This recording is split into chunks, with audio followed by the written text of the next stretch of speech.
Os Ungidos, capítulo 16. A queda da casa de Acabe. A má influência que Jezabel exerceu desde o início sobre Acabe resultou em atos de vergonha e violência. Nunca existiu ninguém como Acabe, que se vendeu para fazer o que o Senhor reprova, pressionado por sua mulher Jezabel. 1 Reis, capítulo 21, verso 25. Acabe, motivado por Jezabel para praticar o mal, seguiu os desejos de seu perverso coração, até que foi totalmente dominado pelo egoísmo. Ele achava que tinha direito de ter tudo o que desejasse. Esse traço dominante de Acabe se revelou em um incidente que ocorreu enquanto Elias ainda era profeta em Israel. Bem junto ao palácio do rei ficava uma plantação de uvas que pertencia a um homem chamado Nabote.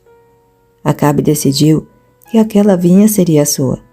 "Dá-me a sua vinha", ele disse a Nabote, "para eu usar como horta, já que fica ao lado de meu palácio. Em troca, eu lhe darei uma vinha melhor ou, se preferir, eu lhe pagarei seja qual for o seu valor." Verso 2. A vinha tinha pertencido aos pais de Nabote, por isso ele não aceitou a proposta. "O Senhor me livre de dar a ti a herança dos meus pais." Verso 3. O rei egoísta ficou doente por Nabote ter recusado sua oferta. Acabe foi para casa aborrecido e indignado. Deitou-se na cama, virou o rosto para a parede e recusou-se a comer. Verso 4. Jezabel logo descobriu o que tinha acontecido e ficou indignada de saber que um súdito tinha se recusado a atender a um pedido do rei. Ela garantiu a Acabe que ele não precisava mais ficar triste. "É assim que você age como rei de Israel?" disse ela. "Levante-se e coma. Anime-se. Conseguirei para você a vinha de Nabote." Verso 7. Jezabel imediatamente colocou seus planos malignos em ação. Ela escreveu cartas em nome do rei e as enviou aos anciãos e nobres da cidade em que Nabote morava, dizendo: "Ponham Nabote sentado num lugar de destaque entre o povo e mandem 2 homens vadios sentar-se em frente dele e façam com que testemunhe que ele amaldiçoou tanto a Deus quanto ao rei. Levem-no para fora e apedrejam-no até a morte." Versos 9 e 10. Os líderes obedeceram à ordem. As autoridades e os nobres da cidade fizeram conforme Jezabel os orientava nas cartas que lhes tinha escrito. Verso 11. Então Jezabel foi ao rei e disse que se levantasse e tomasse posse da vinha. Assim Acabe desceu para tomar posse da cobiçada propriedade. O rei não pôde aproveitar o que tinha conquistado pelo roubo e pelo assassinato. A palavra do Senhor veio a Elias, dizendo: "Vá encontrar-se com Acabe, o rei de Israel. Agora ele está na vinha de Nabote para tomar posse dela. Diga-lhe que assim diz o Senhor: você assassinou um homem e ainda se apossou de sua propriedade?" Versos 18 e 19. Mais tarde o Senhor orientou Elias para que pronunciasse sobre Acabe um terrível juízo. Cheio de culpa e surpreso por encontrar o firme profeta face a face na vinha, o rei falou com medo: "Então você me encontrou, meu inimigo." Verso 20. Sem hesitar, o mensageiro do Senhor respondeu: "Eu o encontrei, porque você se vendeu para fazer o que o Senhor reprova." E ele diz: "Vou trazer desgraça sobre você, devorarei os seus descendentes." Versos 20 e 21. A casa de Acabe deveria ser totalmente destruída, e a respeito de Jezabel, o Senhor declarou: "Os cães devorarão Jezabel junto ao muro de Jezreel." Os cães comerão os que pertencem a Acabe e que morrerem na cidade, e as aves do céu se alimentarão dos que morrerem no campo. Versos 23 e 24. Quando o rei ouviu essa mensagem aterrorizante, rasgou as suas vestes, vestiu-se de pano de saco e jejuou. Passou a dormir sobre panos de saco e agia com mansidão. Verso 27. Então a palavra do Senhor veio ao tesbita Elias dizendo: "Você notou como Acabe se humilhou diante de mim? Visto que se humilhou, não trarei essa desgraça durante seu reinado, mas durante o reinado de seu filho." Versos 28 e 29. Acasias segue os caminhos de seus pais. Menos de 3 anos depois, o rei Acabe morreu nas mãos dos sírios. Acasias, seu sucessor, fez o que o Senhor reprova. prestou culto a Baal e o adorou, provocando assim a ira do Senhor, o Deus de Israel, como seu pai tinha feito. Segundo Reis 22, versos 52 e 53.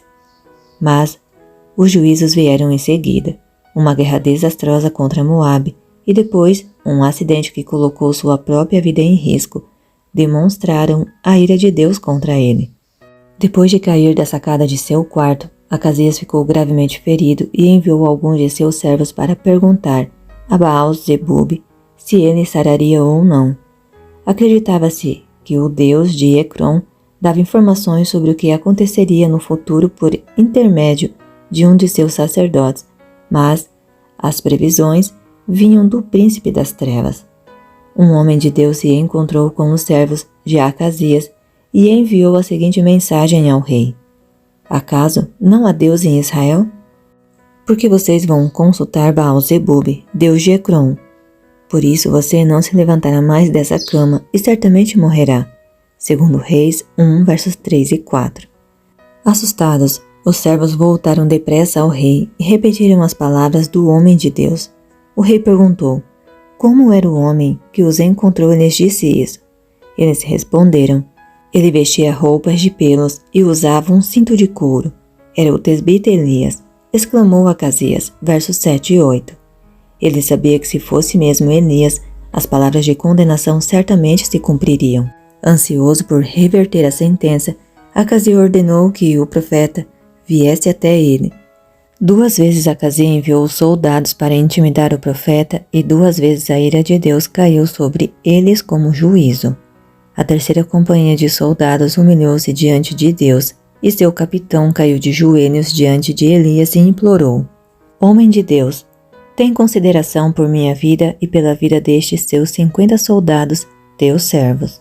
O anjo do Senhor disse a Elias: acompanhe-o, não tenha medo dele. Então Elias se levantou, desceu com ele e foi falar com o rei. Ao chegar, disse ao rei: assim diz o Senhor: acaso não há Deus em Israel? Por que você mandou consultar Baal-zebub, deus de Ecrom?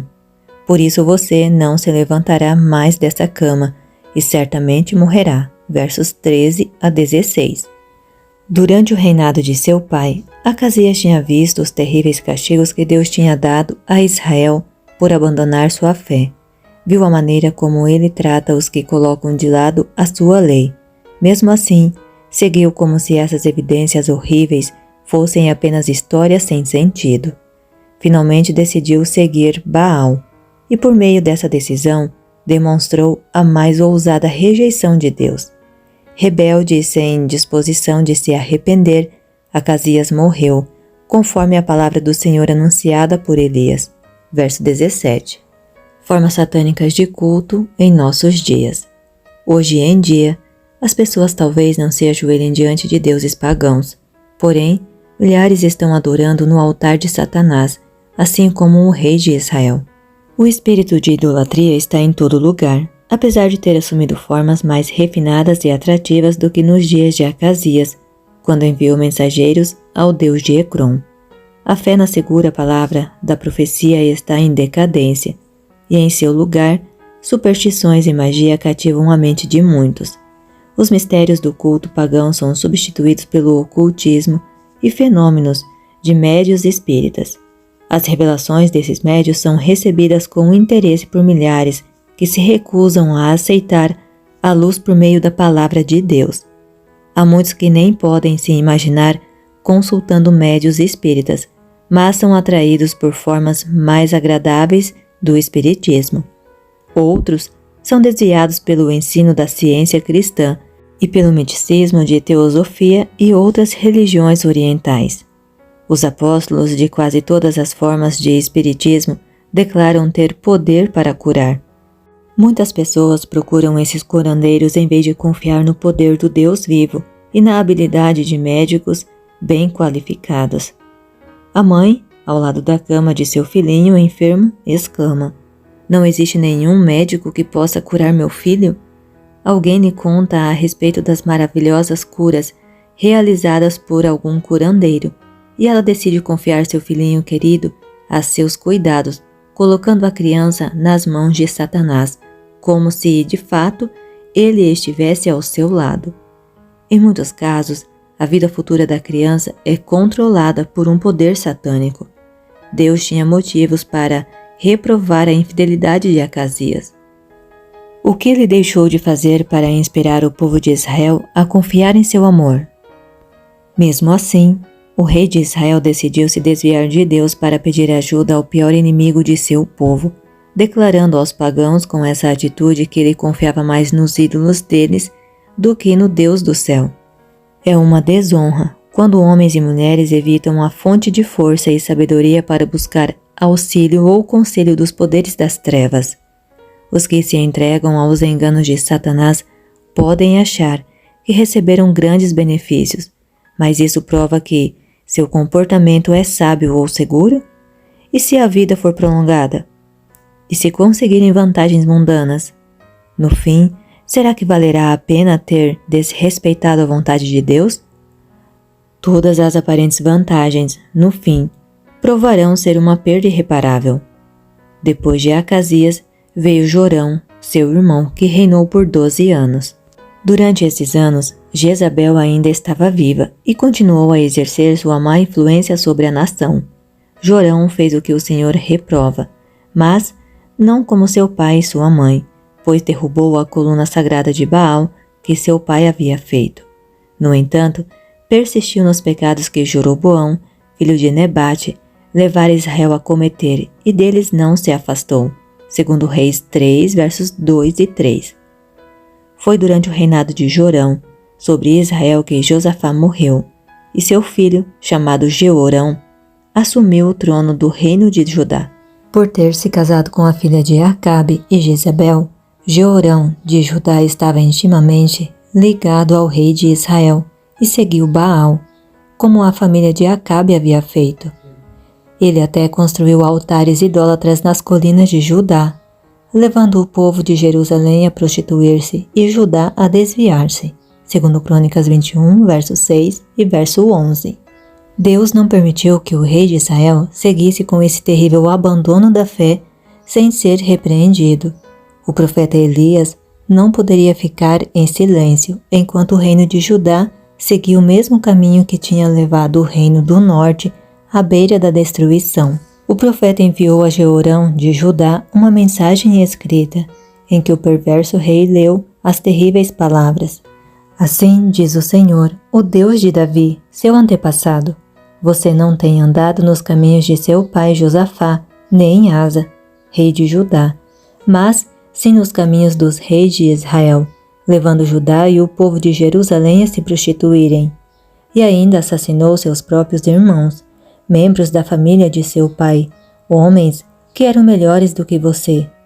Por isso, o Senhor vai ferir terrivelmente seu povo, seus filhos, suas mulheres e tudo que é seu.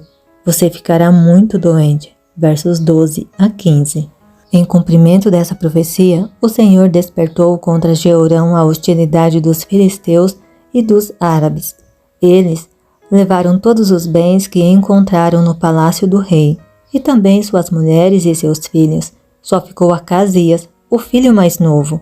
Depois de tudo isso, o Senhor afligiu Jeorão com uma doença incurável nos intestinos. Algum tempo depois, ao fim do 2º ano, ele morreu sofrendo dores horríveis. E seu filho Acasias foi seu sucessor. Segundo Crônicas 21, versos 16 e 19, e segundo Reis 8, verso 24. Acasias subiu ao trono de Judá e reinou apenas 1 ano. Durante esse tempo, influenciado por sua mãe Atalia, andou nos caminhos da família de Acabe, pois sua mãe lhe dava maus conselhos. Ele fez o que o Senhor reprova, segundo Crônicas 22, versos 3 e 4. Jezabel, sua avó, ainda era viva, e ele se tornou um grande aliado de Jorão, de Israel, seu tio. Os membros sobreviventes da casa de Acabe foram, sem dúvida, seus conselheiros para sua ruína. Verso 4. Enquanto Acasias visitava o tio em Jezreel, Deus orientou o profeta Eliseu a enviar um dos filhos dos profetas a Ramote-Gileade para ungir Jeú como rei de Israel. Nessa época, as forças reunidas de Judá e Israel estavam envolvidas numa batalha contra os sírios. Jorão tinha sido ferido em combate e retornou a Jezreel, deixando Jeú no comando dos exércitos. O mensageiro de Eliseu deu a Jeú uma missão especial, enviada pelo céu. Você dará fim à família de Acabe, seu senhor, e assim eu vingarei o sangue de meus servos, os profetas, e o sangue de todos os servos do Senhor. Toda a família de Acabe perecerá. Segundo Reis 9, versos 7 e 8. Jeú assume o reinado. Depois de ser proclamado rei pelo exército, Jeú foi imediatamente para Jezreel e iniciou a obra de execução. Jorão, de Israel, Acasias de Judá, Jezabel, a rainha-mãe, e todos os que restavam da família de Acabe em Jezreel foram mortos, como também todos os seus aliados, influentes, os amigos pessoais e os sacerdotes. O templo de Baal foi destruído e os ídolos foram queimados. Assim, Jeú eliminou a adoração a Baal em Israel. Segundo Reis 10, versos 11 e 28. A notícia dessa execução geral chegou até Atalia, filha de Jezabel, que ainda ocupava uma posição de autoridade no reino de Judá. Quando ela soube que seu filho, rei de Judá, estava morto, mandou matar toda a família real de Judá, segundo Crônicas 22, verso 10. Nesse massacre, todos os descendentes de Davi que poderiam ocupar o trono foram destruídos, com exceção de uma criança de nome Joás, que foi escondida dentro do templo pela esposa de Joiada, o sumo sacerdote. Durante 6 anos, a criança ficou ali escondida, enquanto Atalia governava o país. Verso 12. No fim desse período, os levitas e todos os homens de Judá, segundo Crônicas 23, verso 8, uniram-se com Joiada, o sumo sacerdote, para coroar e ungir o pequeno Joás, aclamando o rei. E o povo aplaudia e gritava: Viva o rei! Segundo Reis 11, verso 12. Quando Atalia ouviu o barulho do povo correndo e aclamando o rei, foi ao templo do Senhor onde estava o povo, segundo Crônicas 23, verso 12. Ela viu o rei, conforme o costume, em pé junto à coluna. Os oficiais e os tocadores de corneta estavam ao lado do rei, e todo o povo se alegrava ao som das cornetas. Então Atalia rasgou suas vestes e gritou: Traição! Traição! Segundo Reis 11, verso 14. Mas Joiada ordenou a seus oficiais que a prendessem junto com todos os seus seguidores e os tirassem para fora do templo, para o lugar da execução onde deveriam ser mortos. Assim morreu o último membro da casa de Acabe. O terrível mal que a aliança de Acabe com Jezabel produziu continuou até que o último de seus descendentes fosse destruído. Logo depois que a perversa rainha Atalia foi morta, todo o povo foi ao templo de Baal e o derrubou. Despedaçaram os altares e os ídolos e mataram Matã, sacerdote de Baal, em frente dos altares, segundo Reis 11, verso 18. Em seguida começou uma reforma. Os que participaram da coroação de Joás como rei tinham feito o pacto solene de que seriam o povo do Senhor. E agora que a filha de Jezabel tinha sido tirada do reino de Judá, os sacerdotes de Baal tinham sido mortos e seu templo destruído. Todo o povo se alegrou, a cidade acalmou-se, segundo Crônicas 23, versos 16 e 21.